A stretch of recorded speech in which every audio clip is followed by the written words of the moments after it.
Hi everyone, today I am going to be working in Imagimorphia by Kerby Rosanes. I haven't done anything from this book for quite a while. I thought it would be fun to have a go. Now this particular picture is one that I've had my eye on for quite some time actually to do, and I've had a few ideas about how to do it, and I thought I would just show you. My plan mainly is to do brown feathers on this side and grey metallic on this side. I know you could do it all grey because owls can be grey, but I just thought it would be quite fun to have the sort of a difference between the feathers and the metal. I'm using my Derwent Lightfast pencils. You don't have to have this particular set, but you know, it doesn't matter which ones you use really. But I'm just going to pick my lightest brown, which is called Sienna, and get started on this side and basically add a colour to everywhere without doing any sort of shading or anything like that to start with. Now I'm not pressing really hard because I will be adding other colour, so I'm just putting down a layer. Now if you're not keen on this particular shade of brown, or you've got a particular breed of owl that you wanted to copy, then take a look at a photo and match it up as best you can. I'm just doing it from memory. Well, you know, just colours that I like really. I'm not too worried about making it look like a realistic owl, although the drawing is obviously excellent and does look pretty real if you ignore that bit. But even this bit is amazing. I just realised I haven't put a piece of paper behind. I haven't done the page behind, I'm going to risk it. I'm not going to be pressing really hard because these are quite vibrant pencils, so hopefully it'll be fine. I haven't really thought about the eye yet. I like eyes to sort of stand out a bit, maybe a yellowy orange perhaps for the eye. Now at this point, instead of just colouring this plain, if you've got a slightly excuse me, if you've got a slightly darker brown than this, you could layer it up on these darker areas that Kerby has sort of shown us and start putting in a bit of shading.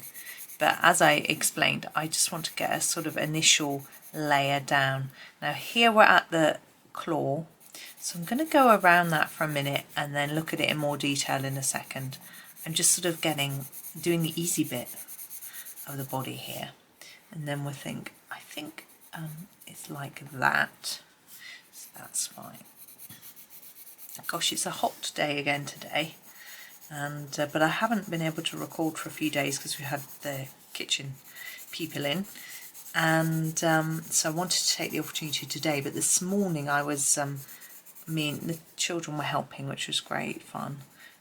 We were packing up all the things that we won't need from the kitchen for a while. So there's sort of big roasting pans that you only use at Christmas or in the winter. You don't really do roast in the summer. Or and the baking things, teapots and teacups, which I love using, but really it's not necessary. I'm just checking out quite where that goes. I think this feather goes into here, look. Don't worry, I will zoom in once I start adding a second colour. All I'm doing is adding a basic colour to everything on this side. Yeah, so we packed up lots of things and sort of little storage jars and containers and things like that we don't use very much, and just coffee pots and just mugs. We've got loads of older mugs that we don't use very much. We need to keep some out for us and builders obviously, but yeah, I don't need millions, so we just packed away lots and lots of things. Now we put them in my son's bedroom. He's got a lot of storage space in his room because he's in the attic. 3 flights of stairs, so everything had to go up 3 flights of stairs. The children were so good helping me take them up.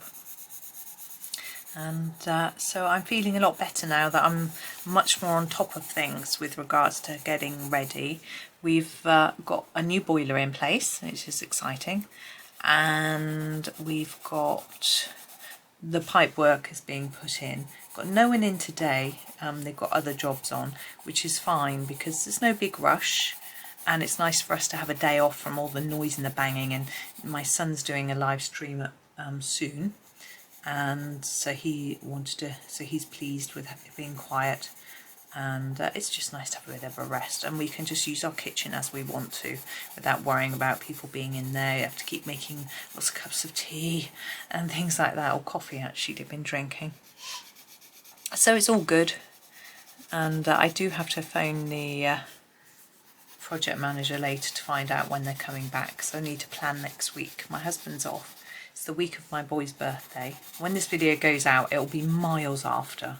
I'm about a month in ahead at the minute, but it's their birthday at the weekend, and so he's having the week off to spend with them. We're planning on doing a few bits and pieces out and about, but we need to know when the builders are in.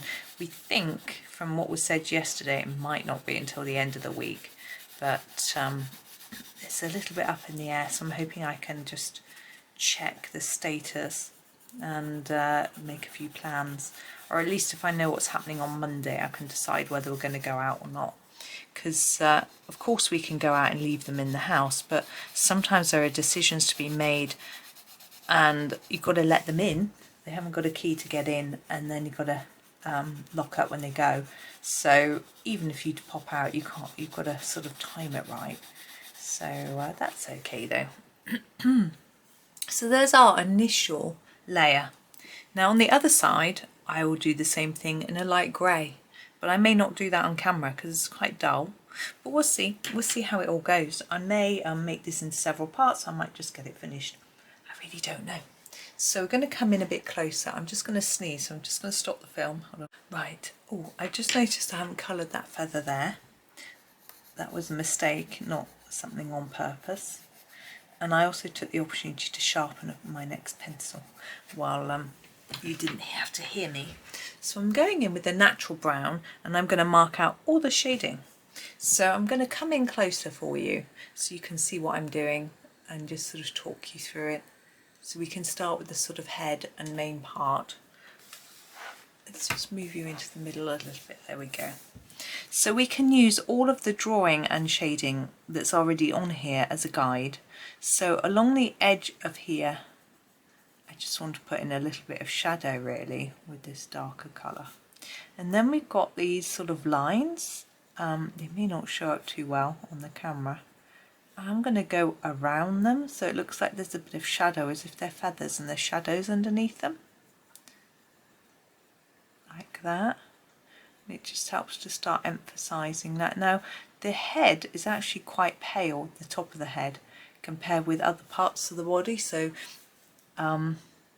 we don't really need to do too much, but there's a few marks there, can you see? And I'm just sort of using them as a guide. It makes it a lot easier.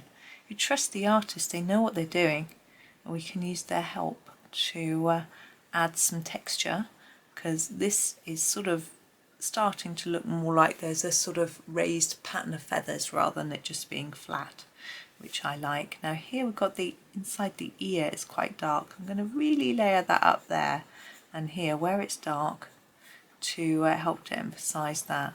And now I'm going to start to just follow those lines that are there. Oops, I just snapped the end of my pencil. Now I have used this book a fair bit, and I haven't found there's a particular brand of pencils that works best. All the pencils seem to do quite well. It's quite good paper. I haven't used watercolours or blending oils or anything on it. Paper seems quite thick, and I'm pretty sure there are people that use watercolour on these pages in YouTube videos that I've seen, so I'm sure it would stand up for it if you wanted to give it a go. So there's that option if you want to. Having only just got into watercolour pencils, I'm not going to use them, but you can see now how just adding this extra bit of colour has really helped to bring out that face. I'm going to do the chest in the same sort of way, so I'm just going to follow the markings that are here already, and it makes it very straightforward and quite quick to do, which is nice. it means that you don't have to worry about where to put your light and dark. Is that a feather bit? I think that's a feather in there. It's a little bit tricky sometimes to make it out. But so I'm going underneath each feather with a line like that, and then doing the darker areas that are drawn on as well. And it's actually, I'm not fading it, I'm just putting down a big splodge of colour, and I think it's really helping to add the texture to the picture and make it look like the feathers aren't flat. That's what I mean by texture. Actual, like it looks like if you ran your hand over it, you would actually feel a raised bit. That's what I'm meaning. So it's, as I say, it's all here for us. So despite the fact that the book looks quite scary, I find that too. I open it and think, oh, hard pictures. And once you start, it's so much easier than you thought because it's all there for you. You just have to follow it. The thing that daunts me a little bit is colour. With this one it seemed quite easy and obvious just to do a couple of colours and keep it straightforward. But on some of the pages there's all sorts of tiny little details and you wonder about what colour to do them all. And if you do them all different colours it's going to take a long time. I find that sticking to a simple colour palette really helps speed up your colouring. For several reasons. You don't have to put your pencil down so often in between what you're doing, because you might be sticking to the same colour for longer. But also you don't have to make so many colour choices, and that can help you speed things up a bit as well. Sometimes you can spend an age trying to work out what colour's going to work with what you're doing. I find it particularly hard if I've got a page with lots and lots of different colours on, and I want to make it look sort of random, and then I sort of, you put down your red and your orange, you've done some yellow and green and blue, purple, pink, so you sort of run out of colours, brown, greys, whatever, and then you're like, I've got a gap in the middle, I need something that's different. And so I've used them all. What do I do? If I have them touching, it will look wrong. But if I don't have any touching, it will look like it's not natural, and I get myself in a little bit of a tiz at times. Not always. Sometimes I'm quite up for it and other times I'm not. So I have to think about my mood when I'm picking a picture and thinking about a colour palette. I think about, what I'm up for. Am I up for having 150 pencils to pick from? Or would I rather just have a tin of 12? Or would I rather just have a pile of pink? Or probably not. Or green, maybe. Blue might be more likely. Pink's less likely. Although I'm doing a pink picture at the minute. When I've got, I've always got a picture on the go on my desk next door. At the moment, I'm doing a Lulu Mayo picture. It's a buddy colour with my friend Michelle, so it's fun. And she sort of sent me a selection of different pictures to pick from, and I'm just going to go up because I might forget that you can't see that bit. So she sent me them from several Lulu Mayo books that we both got, and I picked one, so I've been doing that, and it's pink. I've been using a lot of pink. Her books are very cutesy, and I think they call for pink in places, but it's okay. It's good to use those pinks at times, or else I'll never use them. Need to use them, so that's fine. So we're doing that one. So I've always got something on the go that isn't a video, unless I'm sort of just finished something, or I might have a work in progress from a video where I sort of made the video. I don't know if you note, but I'm trying to colour in the direction of the lines that have been drawn on here. I think there's obviously a reason for that direction, so I'm going to keep it there.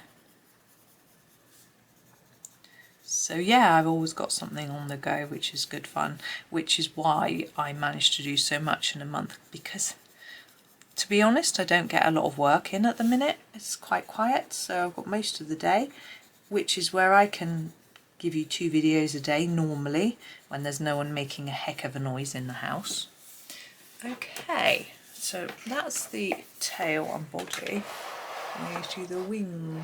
Oh, let's do this feather here and then move on to the wing. Again, I'm just going to follow the lines that are there, like that. It's really straightforward.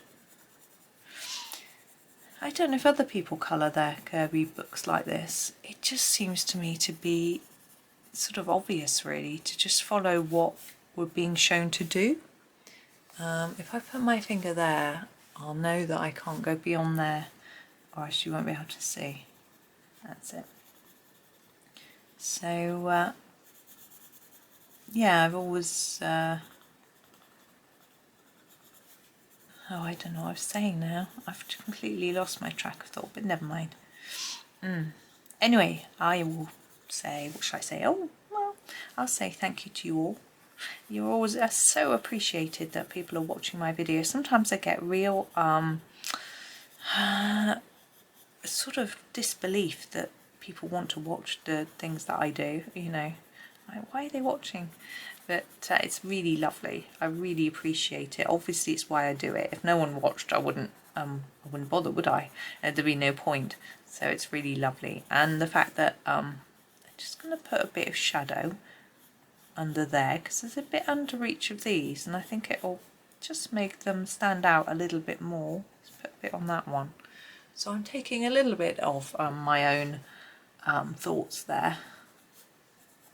But yeah, it's so appreciated. It's as I say, it means so much to know that people are watching, but also that they're following along.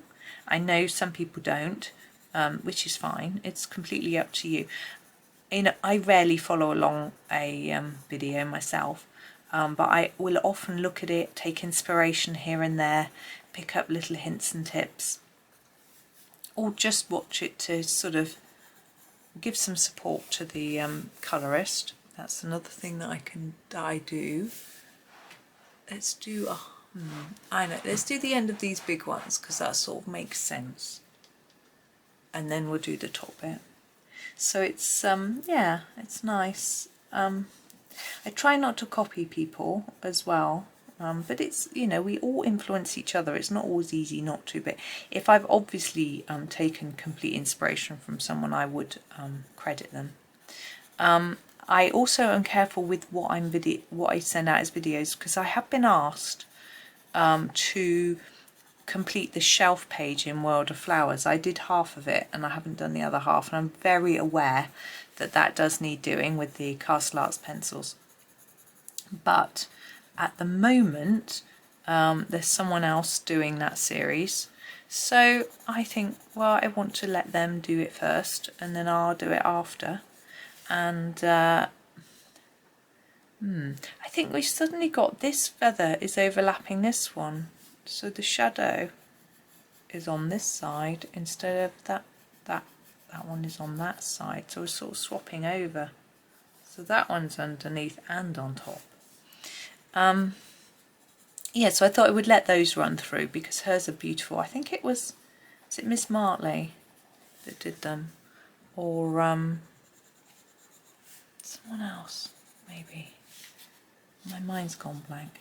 Anyway, I thought I would leave it for a bit, but I will do them. I also want to make sure I'm in the mood for doing them. The page is daunting me at the moment, and I don't know why. I am being honest with you here. You know, I can't just pick up anything and colour it. Sometimes I'm like, it's just not quite feeling it at the minute, but I will. You know, I mean, I'm lucky I've got loads of books and loads of options, so I don't have to do that one right away, but I know that someone asked me for it, so I am aware that it's something that I need to think about doing. Okay, now I'm going to fill in all the darken bits on here. I'm actually just going to go over the dark bits first. I think it's a bit of a quicker and easier method, like that. And then I'm going to do the definition of the feathers after.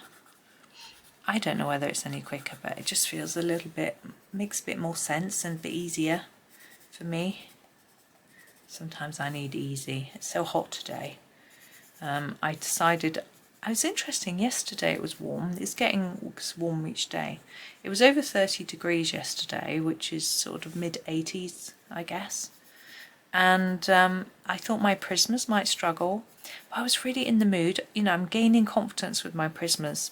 I haven't had them really long. I've had loads of greens for ages, but I haven't had my full tin, and it's just the sort of, some of them have hardly been used and I've got to sharpen them for the first time and things like that. It's just like, oh.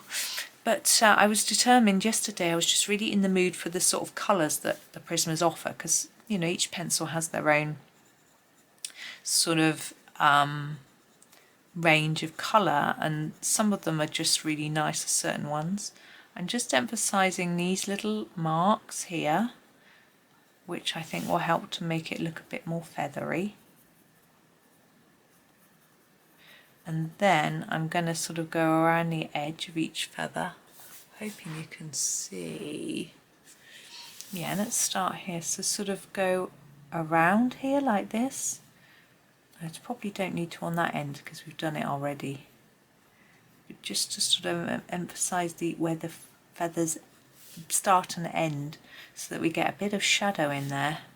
And again, it makes it look a little bit more three-dimensional, like you can feel the feathers sort of thing.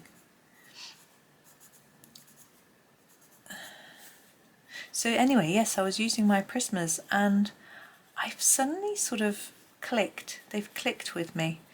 I don't know if that sounds odd, probably not. I suspect you all know what I mean, not necessarily with that set, but with other sets where I've suddenly like, I know how to use these. I know how to get the best out of them. I can't really explain it. I think for me, and this might not be the same for everyone, I found that actually pressing a lighter than I do with my polychromos seemed to help me, and I was building up very gentle layers, and the colours were mixing really nicely, and it's just working. And I was a bit worried about using them because it was so hot. I didn't know if they'd go a bit melty, and I didn't necessarily want them to be a huge smushiness. You know, I know some people like to press down really hard and get a big smush. It wasn't how I was using them. And I was using my Hannah Coulson book, and it's, again, sounds really weird. I've seen so many absolutely stunningly beautiful Hannah Coulson pictures that I feel like I have to do mine really, really nicely. And although that's a good thing, because it means that I do them well, I can do this feather. I put a bit of pressure on myself, which isn't a good thing. But I used my Prismas and I was really happy, and it just came out as I'd hoped. So that was really positive, and I just really enjoyed using them. I enjoyed them so much I kept them on my desk and did a Matchstick Mouse picture with them. I've got two Matchstick Mouse books, and one is a US edition and one is a UK. Now, because they're Amazon printed, they're Amazon paper, and the UK one, in my opinion, my personal opinion, I think the UK edition is a lot better paper wise, but this was the UK edition I was using, and they went down a dream. I've used them in my US edition and they were okay, but I think that now I've sort of got my technique sorted out, I might be able to be more successful anyway. I've done these already, but I'm just faddling. Now at this point, let me come out so you can see.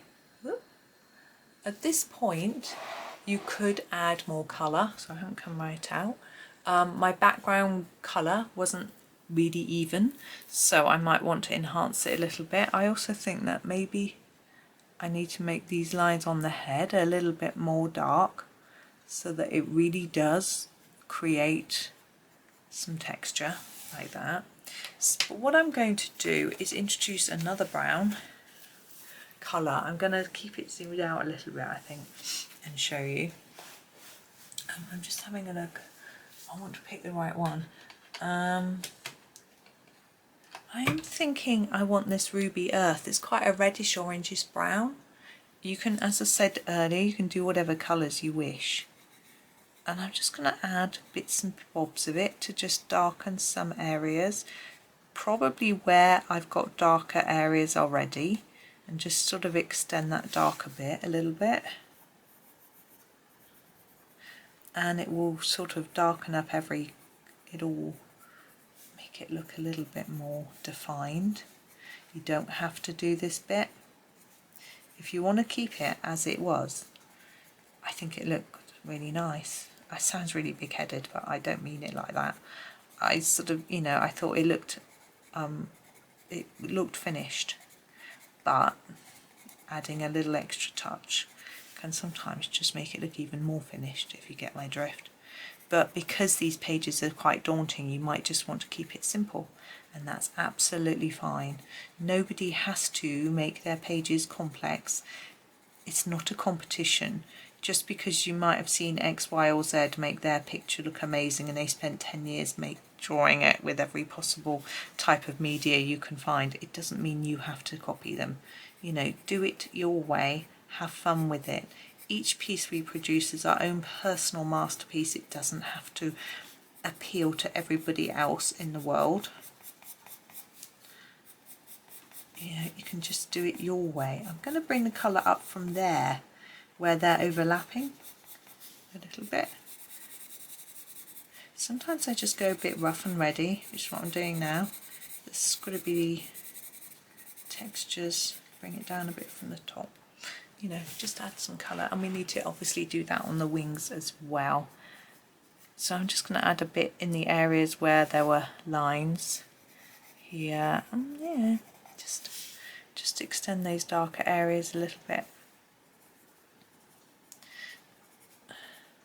So yeah, you could keep fiddling with pictures for ages and ages. This paper in a good quality colouring book like this can probably take at least 20 layers of pencil if you press lightly. So you imagine how long you could spend.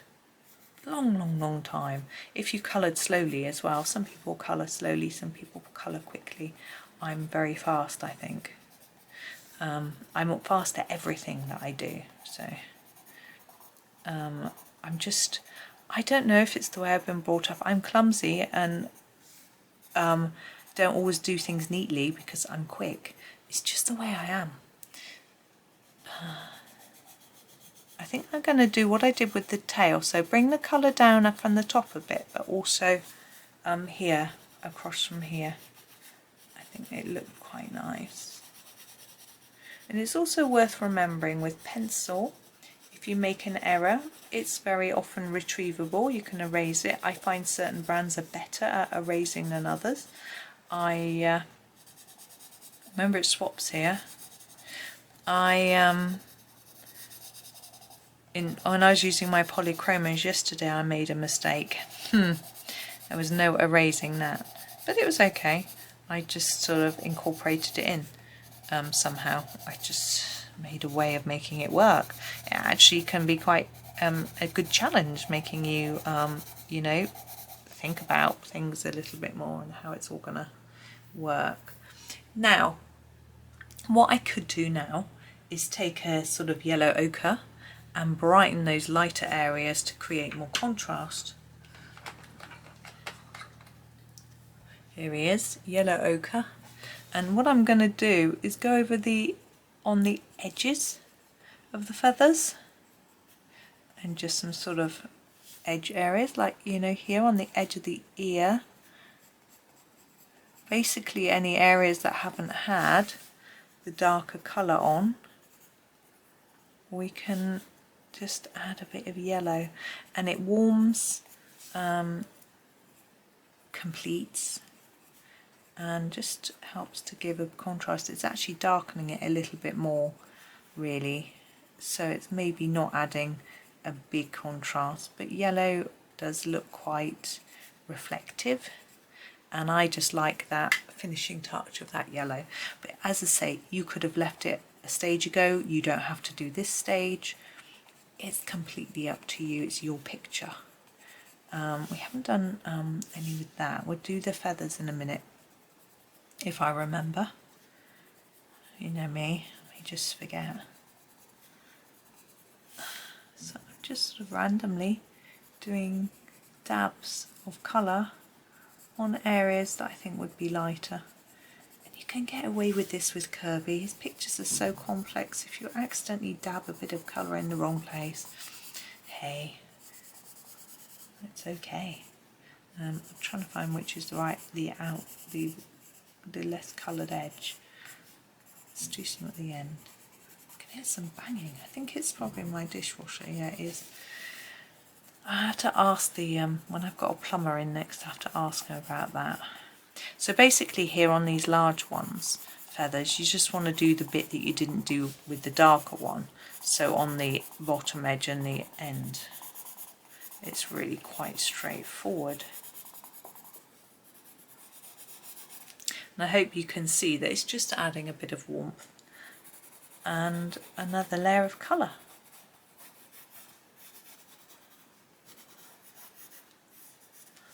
My son started streaming. I can hear him chattering away. Good. Last time he streamed he got our gift, so he's really pleased. So hopefully he might go on again. Going over quite a lot of this with this one. You can sort of get away with doing this a bit because it just disappears behind the darker colour a little bit and it just warms the whole thing up. Okay, the other feathers. Going to grab the, what did we use? Yeah, the Ruby Earth, and just go over those areas that are a bit darker.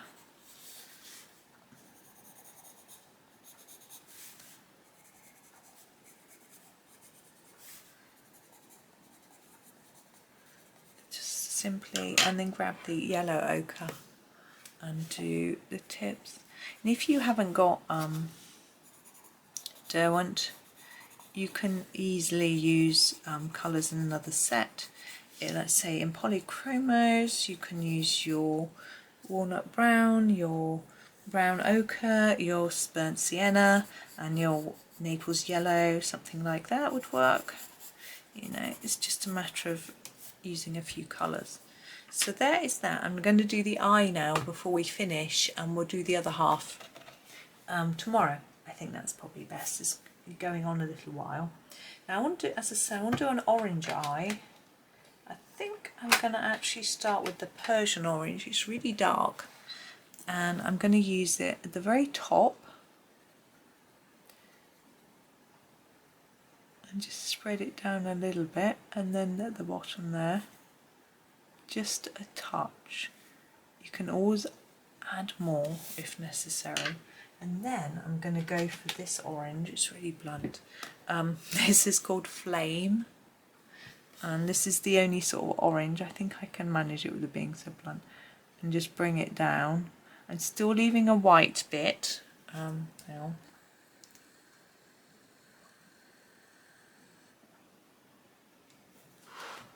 There you go. I can't push my book across in a while.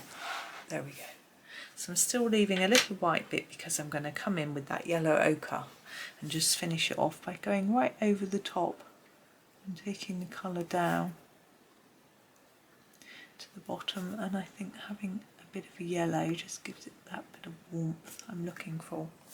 There we go. Now the white dots are already on the eye, so we don't need to worry about it, and that is all I'm going to do on that half. So there is that half of our owl. We need to come out just to have more so you can see it. There we go.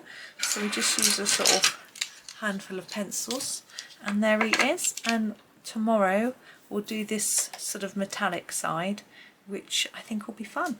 So, and I realise we've got claws and beak to do. Have a think about that. I've got this little man. I'm always like, what do I do with that? So we'll see. I'll have a think. But there we go. That's me for today. So thank you for watching. And as I say, tune in tomorrow for the second part. And happy colouring.